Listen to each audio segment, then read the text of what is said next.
A serious question, if you will. What do you call a deer with no eyes? No idea. What do you call a deer with no eyes and no legs? Still no idea. If there's one thing worse than a bad joke, it's suffering from a writer's block, where the answer to every question seems to be no idea. Well, today we're going to get out of it. I'm going to take you on a creative journey. And that journey begins, ironically, by looking around.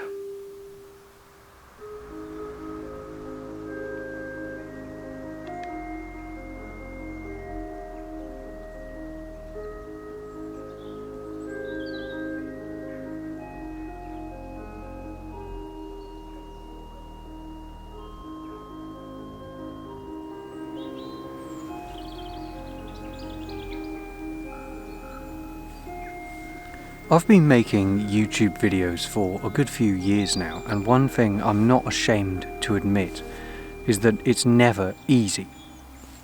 In fact, it gets more difficult every time.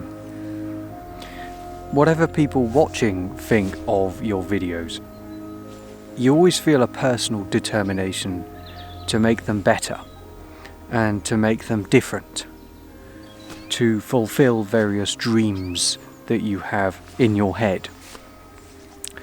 But the question is, what do you do when you've run out of ideas?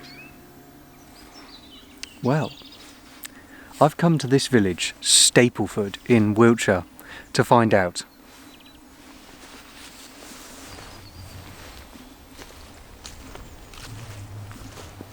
In many ways, Stapleford is just like the other villages I visit on this channel.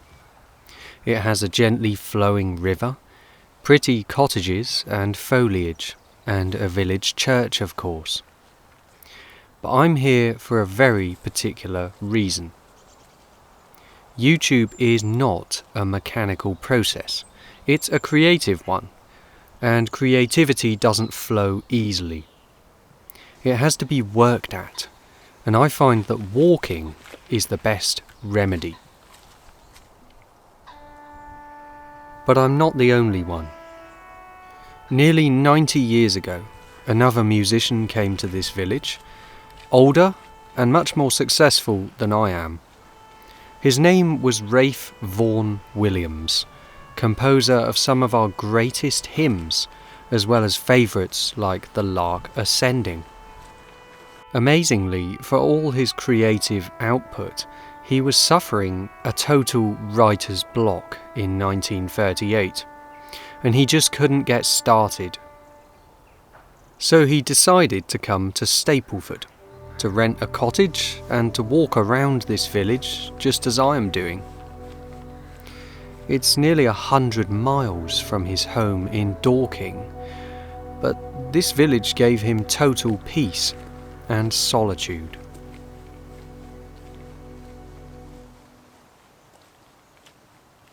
I've already made 2 videos about Vaughan Williams, the first from his birthplace in the Cotswolds, and the second from his childhood village in Surrey. But I'd had no idea that he spent some of his life in Salisbury trying to get inspiration for some new music. I had no idea that a composer as successful as Vaughan Williams could suffer from a writer's block. But I suppose it proves that even the greatest artists can completely run out of ideas, and they are mortal. He must have been quite famous in 1938, even back then. I'm sure his music, like The Lark Ascending, and of course his hymns, were familiar. But remember, this is a time before the internet, so I don't suppose anybody would have known what he looked like. For that reason, he could probably walk these quiet streets unnoticed. As I'm walking, I begin to think about what this village looked like back in 1938. I suppose quite similar to how it looks today. No cars, but a few horses and sheep grazing in the fields, and crooked wooden gates and hedgerows. Places like this are proof that the England of our ancestors does still exist in some places today. One thing you have to understand is that this walk goes nowhere, but everywhere at the same time. This is the kind of walk which is one of the simplest and most fulfilling pleasures of life. It's a circular walk. It takes me on a journey, but it takes me back to where I started. In all its twists and turns, there is comfort in the safety of knowing exactly where I'm headed. So, after an hour or so, we reached the village street where Vaughan Williams stayed, and the church of St. Mary. Then, at last, we're back to where we began.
My reason for taking you on this circular walk is because this is how I generate ideas.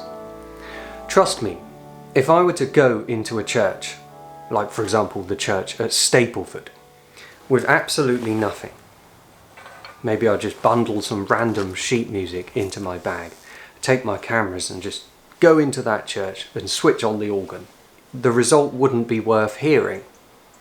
Everything that I do requires lots of thinking. And I find that creativity is almost 80% about doing absolutely nothing. Or so it seems. But walking is incredibly important, and I'm sure it was very important to Vaughan Williams too, because he loved hiking and very long walks. But to me, it's about putting everything in perspective. When you sit at a desk, the mind becomes completely bunged up, like a pressure cooker. But when you go for a walk, everything is released. We talk a lot about mental health in today's society, but to me, one of the greatest tragedies is that people don't walk. They find medication for their problems, but they don't try walking. Walking is so important.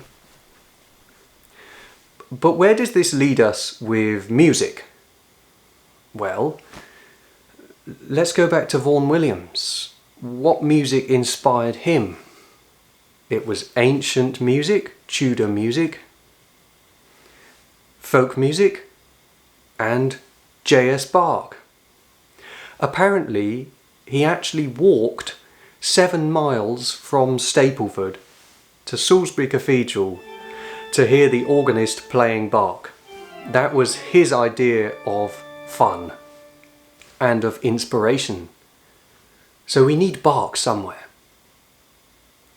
But let's start with folk music, because Vaughan Williams collected loads of folk songs which he heard local people singing, and he wrote them down. And one of them, which he collected in 1904, is actually called Salisbury Plain.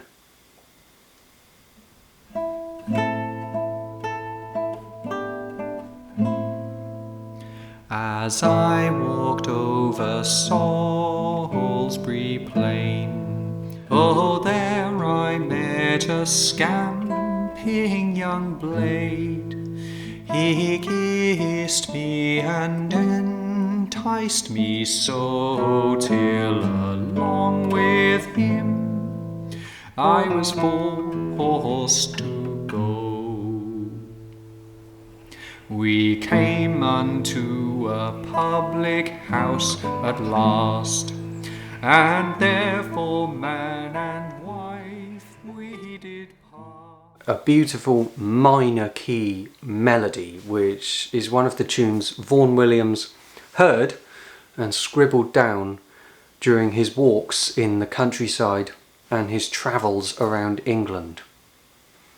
But say if I'm going to write a piece of music based on the tune Salisbury Plain, where do we even begin? Because it's a bit boring if you just play it on the organ. You need to do something more flashy with it. So let's now turn to J.S. Bach and to a piece which I've recorded in Salisbury, the Mighty Fugue in D minor.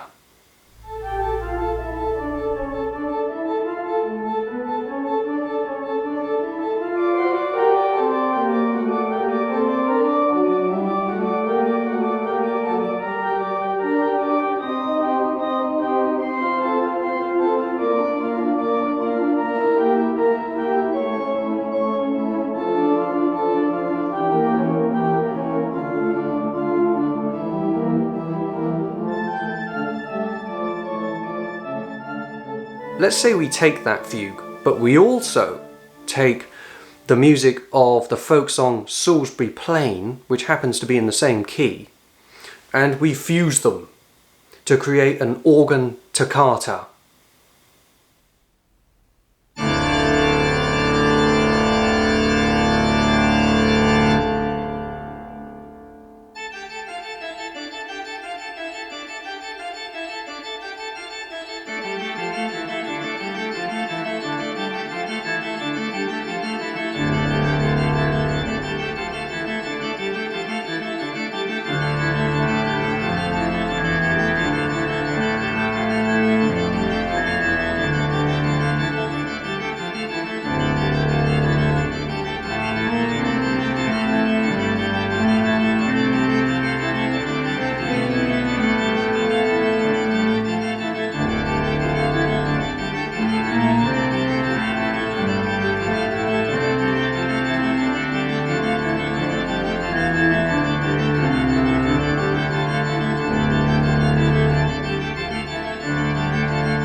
With fortissimo firepower, our first section is complete. But that's just the beginning. It's not a complete piece of music yet. So the next day, I head back to Stapleford for more inspiration. Isn't it amazing how the weather conditions can completely transform a landscape? Welcome to day 2 of our Vaughan Williams journey. Yesterday we explored the western side of this village via a circular walk, but today I'd like to head in the opposite direction. I'd like to start the walk which Vaughan Williams took as he journeyed towards the city of Salisbury to hear the organ being played there. Remember that at this time, in 1938, he'd kind of run out of ideas. He had what was called a writer's block. And so the purpose of his stay here was to try and generate some creativity. Let's see if it works the same for me.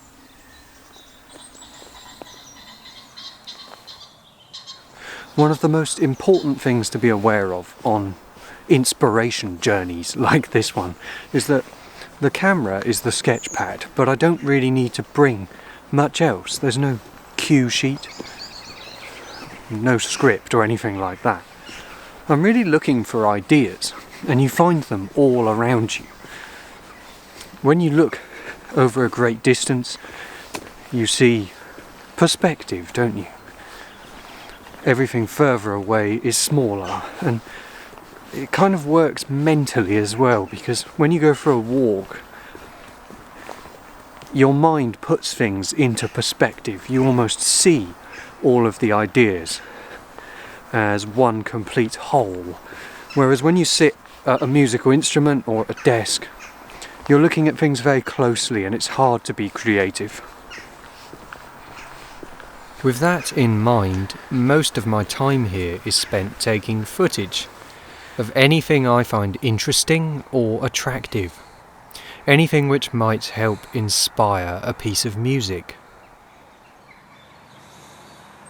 Instead of going back into the village, I take the footpath that leads directly towards Salisbury, the exact route that Vaughan Williams took. And now, my task becomes very simple.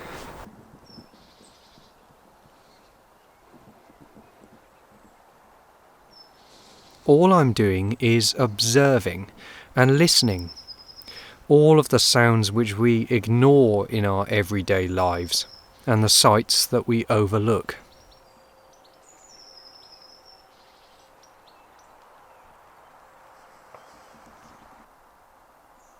Why don't you just listen for a while as we ascend to the top? I won't say a word, but as we reach the summit, I'll start playing the tune which I composed afterwards.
Today's video has been a test, in some ways an experiment, to see if you can begin the week with absolutely nothing.